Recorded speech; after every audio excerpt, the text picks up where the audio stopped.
So tonight we're starting with chapter 7.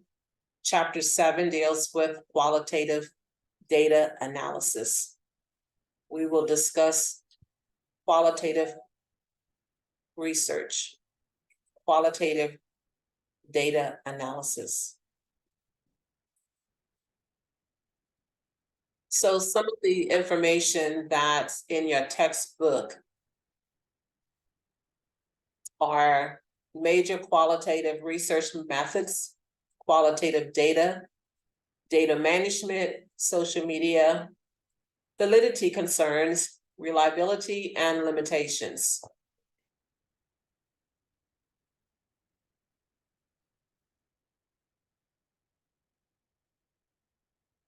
So what is qualitative research?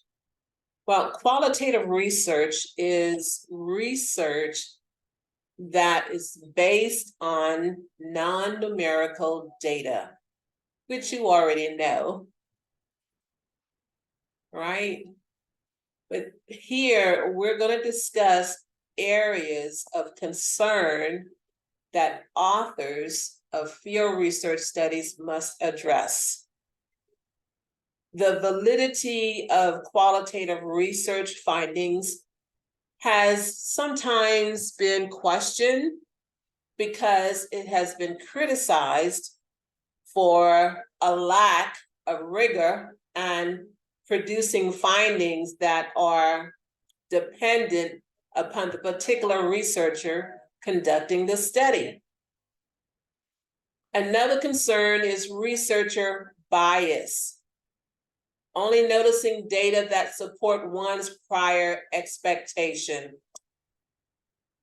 Another way bias is in a research is when you start your research using personal pronouns. In a research, you do not use personal pronouns. I, we, you, yours. You don't use that, especially not in the first 3 chapters of your thesis. Okay, so you have to be very careful with that. And every research, every comment, just about every comment, your facts, your data has to be cited. And I mentioned that you have to use the APA citations and references. So everything has to be APA. The authors in your textbook, they specified 5 areas of concern that authors of field research studies must address. One is the role played by theory. What theory, what theoretical or conceptual framework do you have for your research? The other is sample size requirement. Do you have enough sample size that will be sufficient to demonstrate the conduct of a credible study? The third one is evaluation of the quality of data so that the findings can be trusted. 4, how the research demonstrates an appropriate presentation of the findings. And 5, how the research constitutes a contribution to the field of study. I'm going to pause here for just a moment.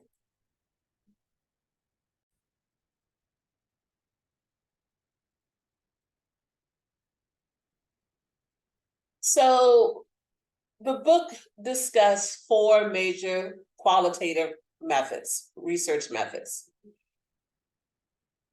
You have the phenomenology, ethnography or ethnography, grounded theory, and case study research. Now, each one of these methods have its own unique origins, and of course, it is the researcher that will determine which type of study that you're going to perform. Now, these are the 5 major qualitative research methods. It's just 5 of them that we're discussing tonight. So sometimes a researcher might mix the approaches to meet his or her particular research circumstances and needs. So what is phenomenology?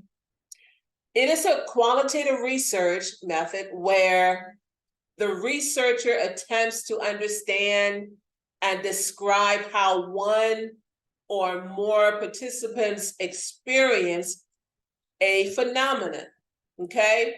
One of the key questions that is asked in this type of research is, what is the meaning, the structure, what is the essence of the lived experience of this phenomena by an individual or a group of individuals? For example, in this type of study, a person may want to research the phenomena of a person who experienced the death of a loved one, a counseling session, or an illness, okay? The researcher attempt would be to gain access to each participant's life world, so to speak, okay? The research participants in a world of subjective experience. They want to know how the participant, or should I say participants, because you have to have more than one, of course. How do they feel? What is that they're sensing from the research, from the interview that they're conducting? They want to know just about everything about the individual or the group of individuals for whatever specific area that they want to research. So again, this type of research approach, it seeks to explore and understand the lived experiences and perceptions of individuals regarding a specific phenomenon. So in this type of study, for example, here you see a title, Exploring Ethical Dilemmas in Corporate Financial Reporting, a Phenomenological Study of Accountants' Experience.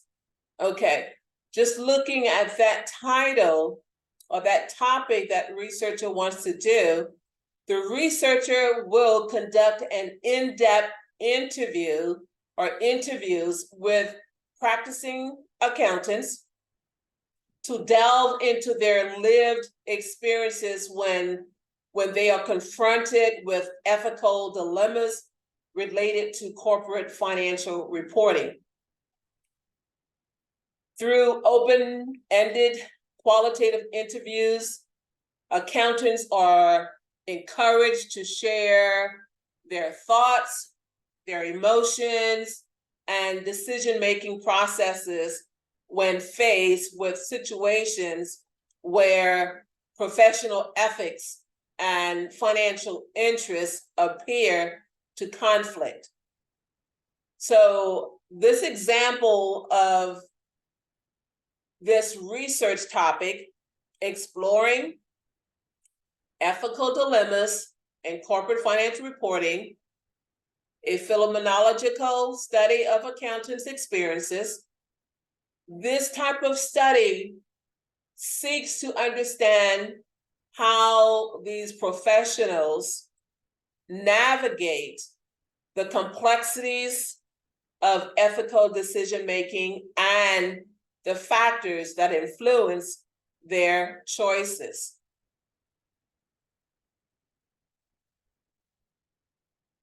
So how would the researcher collect data? As far as data management is concerned, So of course, it will involve getting participants to focus on his or her phenomenal space. They will have the participants to describe their experiences, whether it's current or past experience from memory, on its own terms, okay? So this is done through in-depth interviews.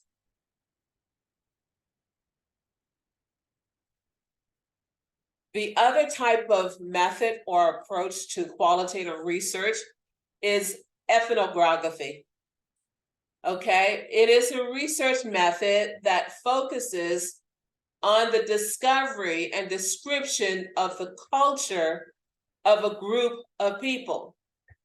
So the key question that the researchers or researcher may want to answer is, what are the cultural characteristics of this group of people or of this cultural scene?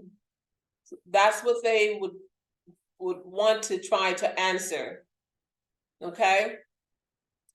They say that this type of study originated in the discipline of anthropology in the late 1900s, okay? The core concept relied upon the ethnographers is culture. And when we talk about culture, culture is or are the shared beliefs, the values, the practices, the languages, the norms, rituals, and material things that the members of a group use to interpret and understand their world. Okay? They want to see if they have this shared beliefs. Do they have shared values?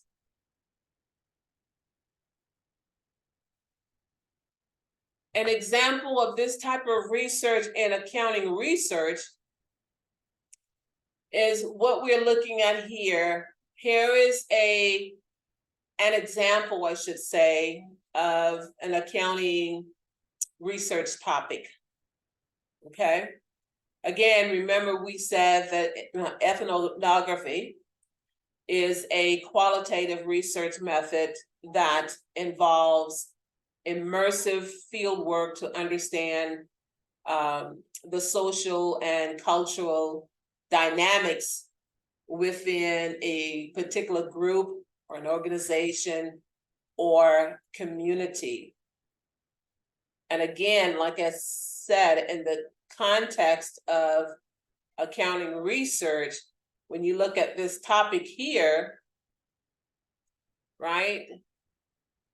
A close-up examination of accounting practices in a multinational corporation. So this type of study might aim to gain an in-depth understanding of the accounting practices, the organizational culture, and social interactions within a specific accounting department or organization. In this type of study, we would presume that the researcher embeds themselves within a multinational corporation's accounting department, right, for an extended period of time. So there would be time involved. However, the objective for this type of study is to observe and understand the everyday accounting practices, the interactions and cultural dynamics within the department. Now, the researcher that's performing this type of research, ethnography, the researcher is called an ethnographer. okay? The researcher or the ethnographer participates in the daily activities of the accountants.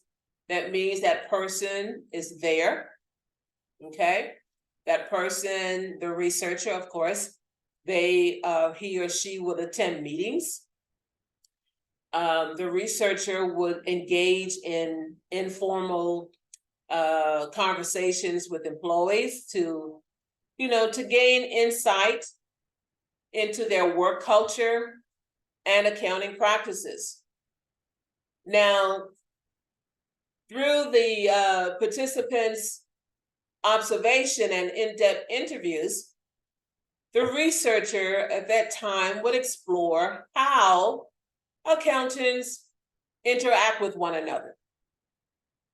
The researcher may want to see how accountants interact with other departments and with financial data. Okay? The researcher seeks to uncover the unwritten rules, the social norms, and informal practices that shape the accounting process within the organization. And also, again, the study aims to provide a holistic understanding of how accounting functions within specific corporate context and how the social and cultural aspects influence accounting work.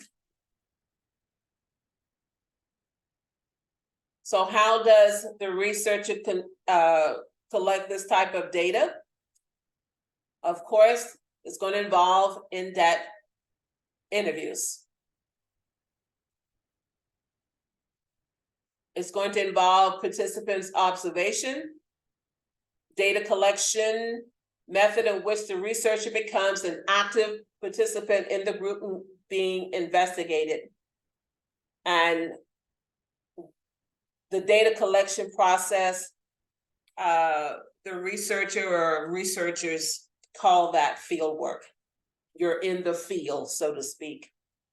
You're in the field. The other type of qualitative research method is what they call grounded theory. Grounded theory. Grounded theory is, of course, a qualitative research method. And the book talked about these two sociologists, Glaser and Strauss. They were the one that developed this grounded theory method. So grounded theory is used to develop theories, okay? It is used to develop theories or concepts that are grounded in the data collected from the research process rather than relying on preconceived hypotheses or existing theoretical frameworks. It is particularly used when researchers aim to generate new theories or understand complex social phenomena.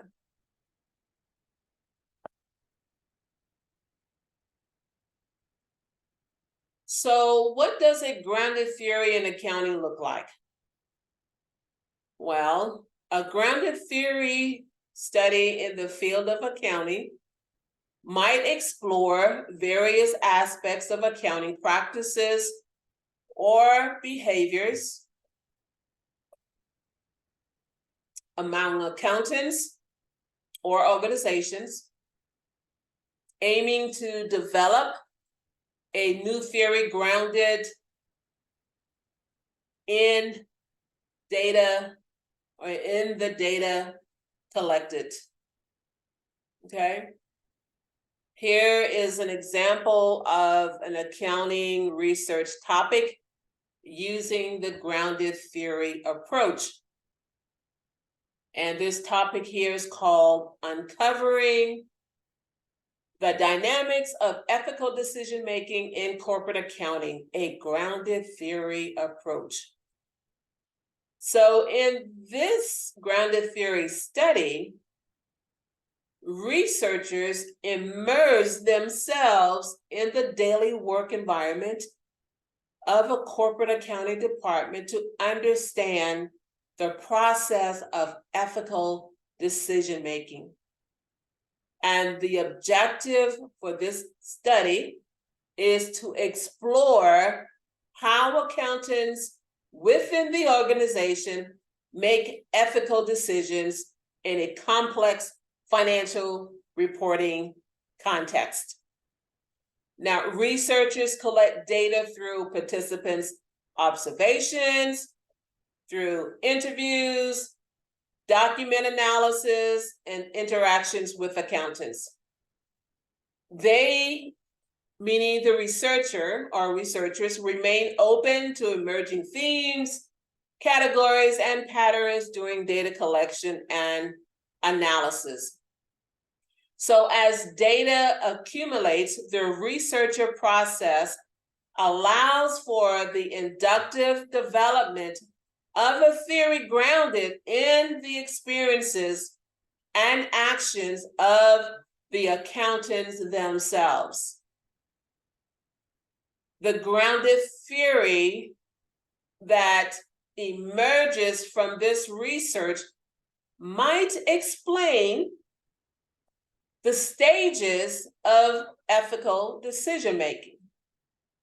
It may explain the influential factors and the social dynamics that influence the accountant's choices when faced with ethical dilemmas.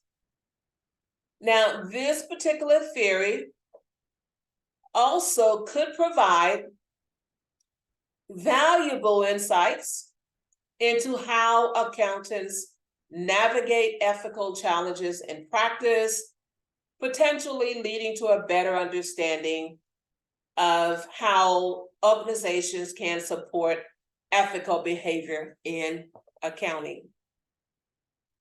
So how would you collect data for this type of grounded theory approach? How do you manage the data when you're using this ground theory approach? Well, any type of data collection is legitimate in grounded theory. Interviews are the most common, followed by observations. Data collection and analysis continue throughout a grounded theory study. The researcher must enter the mode of theory generator and theoretician requires creative and descriptive skills and the use of empirical data and theoretical sensitivity. The researcher is effective in understanding what kinds of data need to be collected and what aspects of already collected data are important for theory development. The fourth method is called case study. Now, case study is a qualitative research method in which the researcher provides a detailed description and account of one or more cases. So the key question in a case study is, what are the characteristics of this single case or of these comparison cases? Okay. What are the characteristics of this single case or of these comparison cases?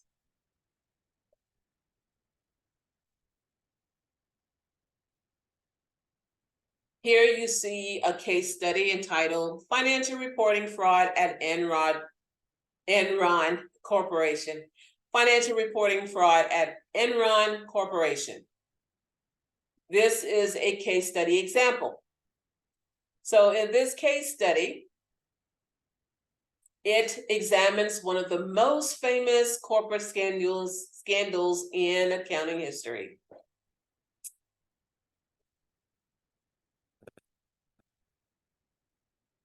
And of course, it is Enron. The Enron scandal. Of course, you all know that the Enron Corporation was once considered one of the most innovative and successful companies, and they filed for bankruptcy in 2001. 2001? I think 2001, due to what? Extensive financial reporting fraud. Okay. The case study delves into the intricate details of the scandal, of course, including the accounting irregularities, the corporate culture, and ethical dilemmas. The objective for this particular case study, financial reporting fraud at Enron Corporation, would possibly be to understand the accounting practices and techniques employed by Enron to manipulate financial statements, because basically that's what they did, right?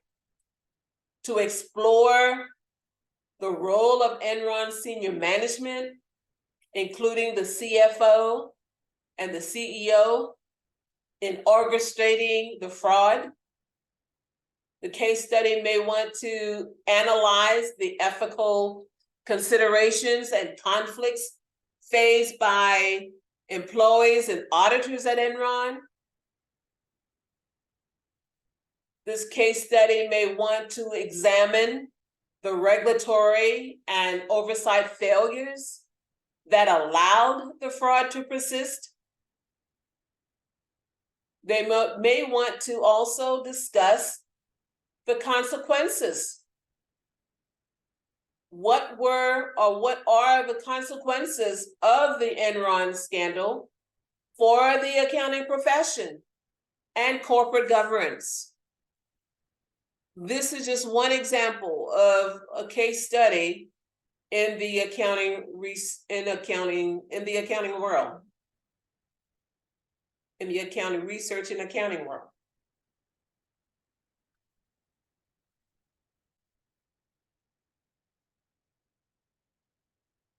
So how do you collect data for a case study? Of course, case study data might come from in-depth interviews. Most of the time, it comes from documents, questionnaires, test results, archival records. It may even come from quantitative data.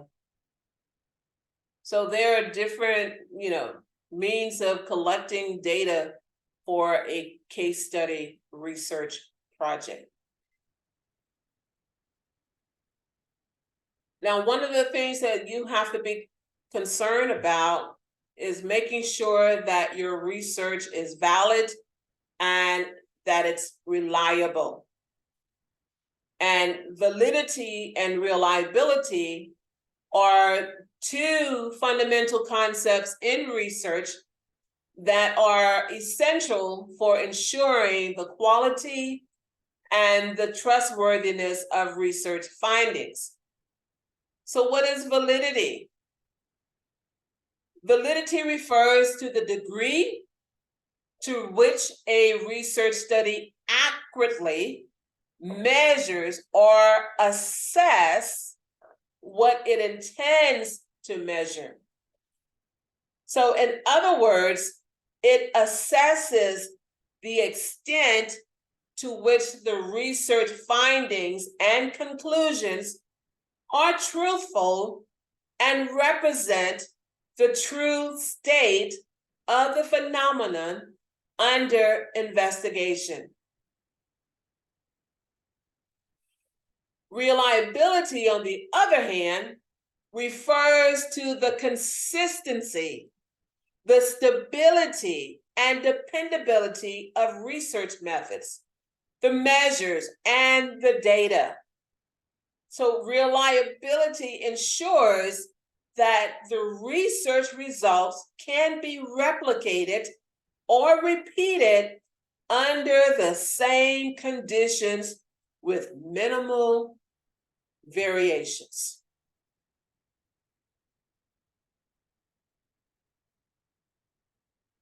Again, validity in qualitative research refers to the extent to which the study accurately represents and captures the phenomena or the social reality it seeks to investigate.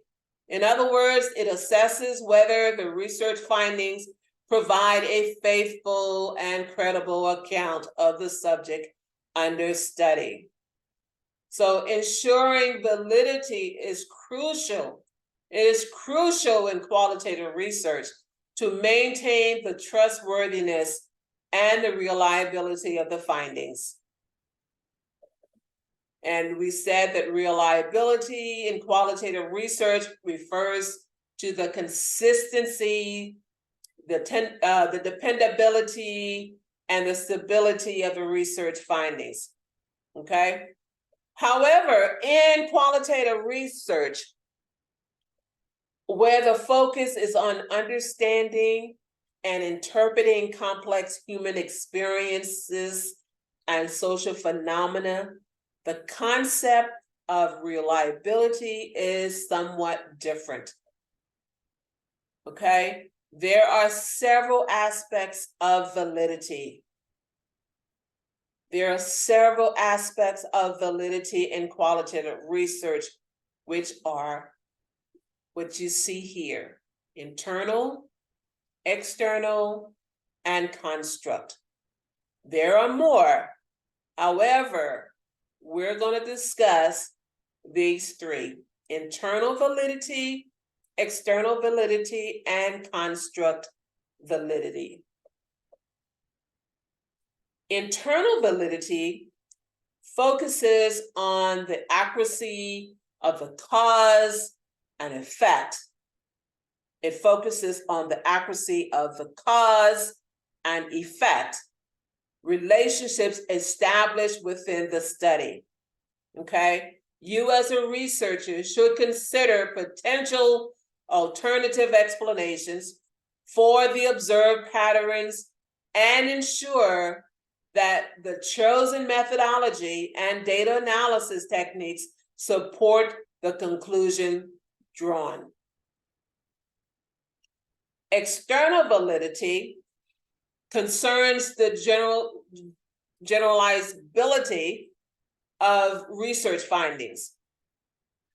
So as a researcher, you will have to, or you will need to demonstrate that the results and the interpretation from your study can be applied to similar contexts, can be applied to similar settings or populations beyond the specific case or group studied.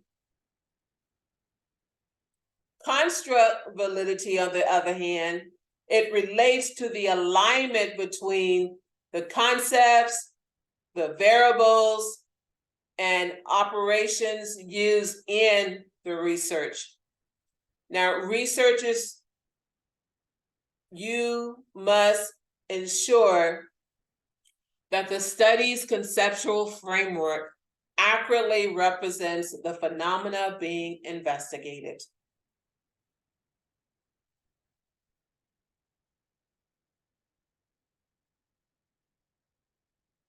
So what are some examples of internal validity or validity in research in accounting? Validity and reliability in research in accounting or accounting research. So internal validity in accounting research, it relates to the accuracy and the reliability of the cause and effect relationships established within the study. Okay? It ensures that the research design and the methodology that you choose or have chosen are sound, and that the observed relationships are not the results of confounding variables or other extraneous factors.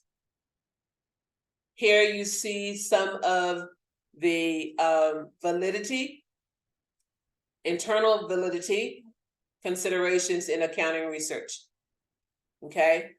One is causality in financial performance. This is just a few examples. So in causality in financial performance, an accounting researcher would conduct a study to examine the impact of a specific financial strategy on a company's profitability. Okay, so in order for you as a researcher to establish internal validity, you as a researcher would ensure that the financial strategy is the only factor. It is the only factor being manipulated, and that other variables such as marketing, market conditions, or management decisions, they do not confound the results. Okay. Another example of internal validity considerations in accounting research is internal controls and fraud preventions. So in internal controls and fraud prevention, an accounting study explores the effectiveness of internal controls in preventing the financial fraud within a company. Internal validity is upheld by isolating the effects of internal controls from the other potential factors such as employee behavior or external auditing, okay, that might affect the occurrence of fraud, okay? So again, internal validity is upheld by isolating the effects of internal controls from other potential factors. For example, employee behavior, external auditing, that might affect the occurrence of fraud.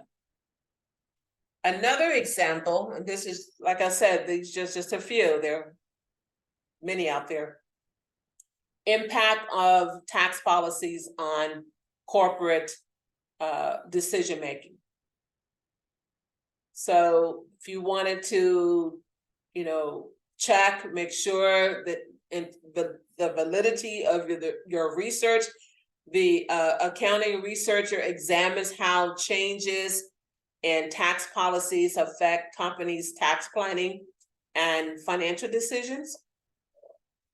Internal validity is preserved by ensuring that tax policy changes are the primary drivers of the observed shifts in corporate behavior and that other factors are held constant. These are just a few examples of validity in accounting research. And here we're discussing, we'll discuss reliability in accounting research. So reliability in accounting research refers to the consistency and the dependability of the research methods and the data, okay? And here you see are just a few examples of how reliability can be demonstrated in accounting research. One is consistency in financial data analysis. Now, if you as a researcher, you're analyzing financial statements over time, you want to ensure that the same accounting standards and methodologies are applied consistently across all periods, okay? Changes in accounting methods or standards could introduce variations that affect the reliability of financial analysis. The other is test, retest reliability in surveys, okay? Say, for instance, you're conducting your research and you have surveys. So when you're conducting surveys to collect data from accountants or financial professionals, you would administer the same survey to the same group of participants at 2 different time points, okay? In other words, you don't want to disseminate surveys to people that you have not surveyed the first time. You want to make sure it's the same people that you're going to survey if you're going to conduct your research over a period of time. Okay. Say you want to disseminate surveys to the participants during the first 6 months of the financial period, and then you want to conduct a survey to see how things have changed after 6 months. So you're going to disseminate those surveys to those same participants, okay? The other is consistency in data collection procedures.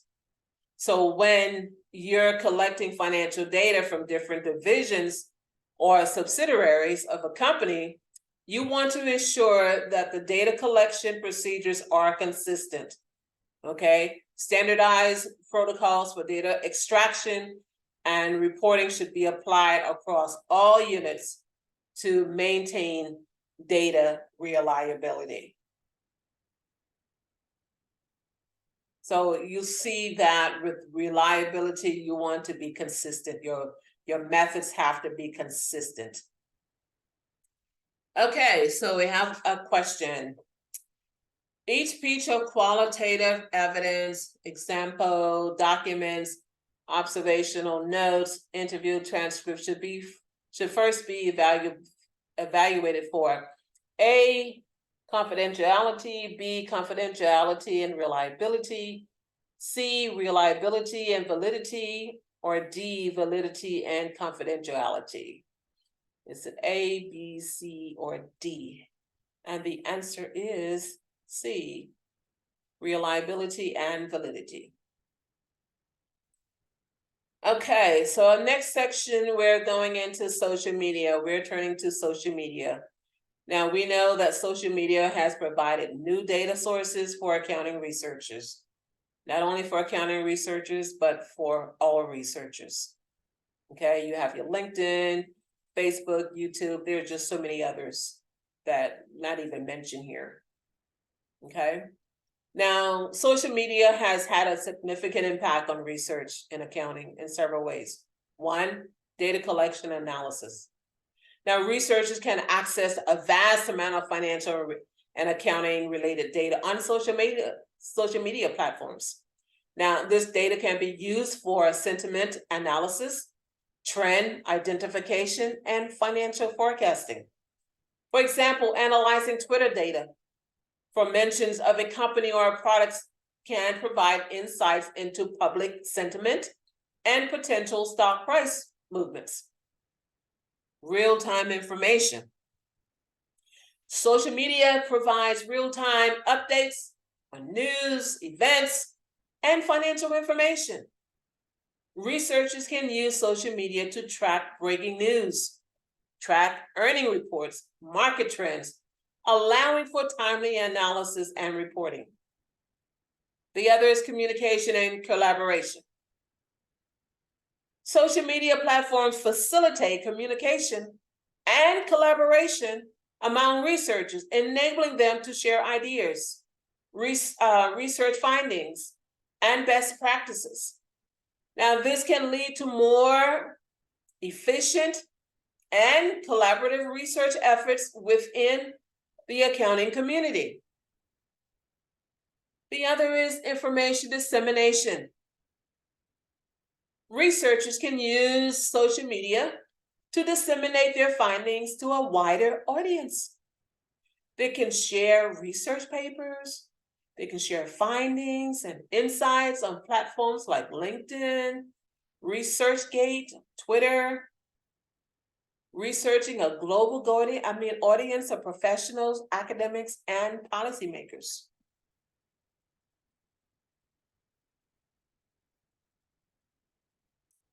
Crowdsourcing and surveys. Crowdsourcing and surveys. Social media can be used for crowdsourcing data and conducting surveys.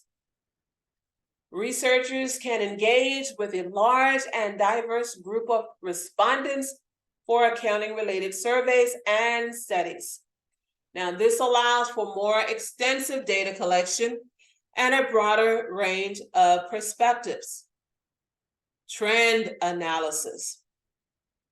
Social media data can be used to identify emerging trends and topics in the accounting field.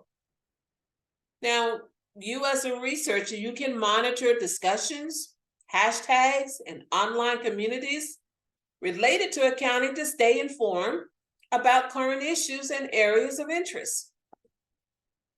Professional networking. Now, researchers can connect with other professionals, academics, and experts in the accounting field through social media. Now, this networking can lead to collaborative research projects, access industry expertise, and opportunities for joint publication. Impact assessment. Researchers can track the impact and reach of their work through social media metrics such as downloads, citations, and online engagement. Now, this data can provide insights into influence and relevance of their research. Teaching and education. Social media can be used to share accounting research with students and the broader educational community. It can be a valuable tool. It can be a valuable tool for teaching accounting concepts, sharing case studies, and engaging with students. Public policy and advocacy.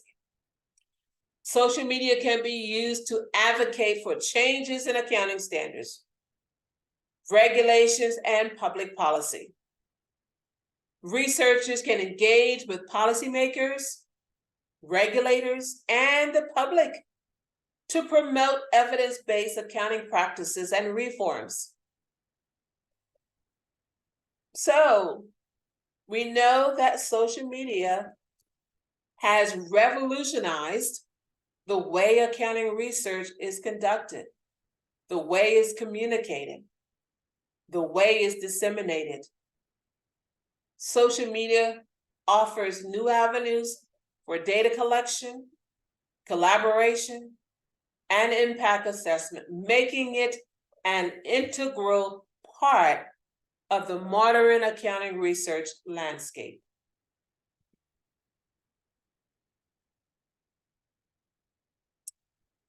So, researchers, you want to make sure that you maintain internal validity, okay, in your research, because maintaining internal validity ensures that the research accurately identifies and attributes the effects of the accounting variables or practices being studied.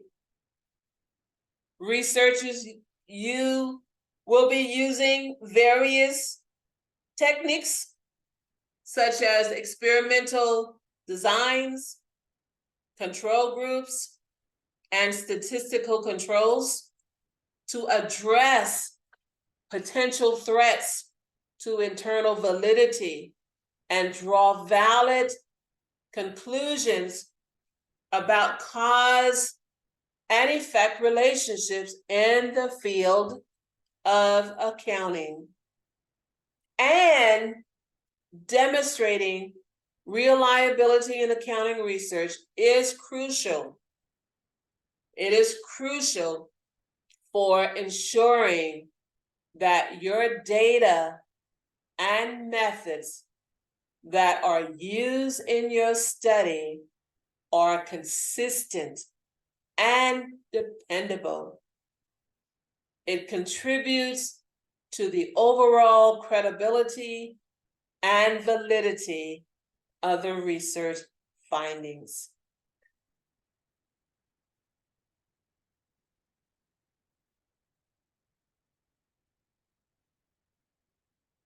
Okay, so this is the end of chapter 7.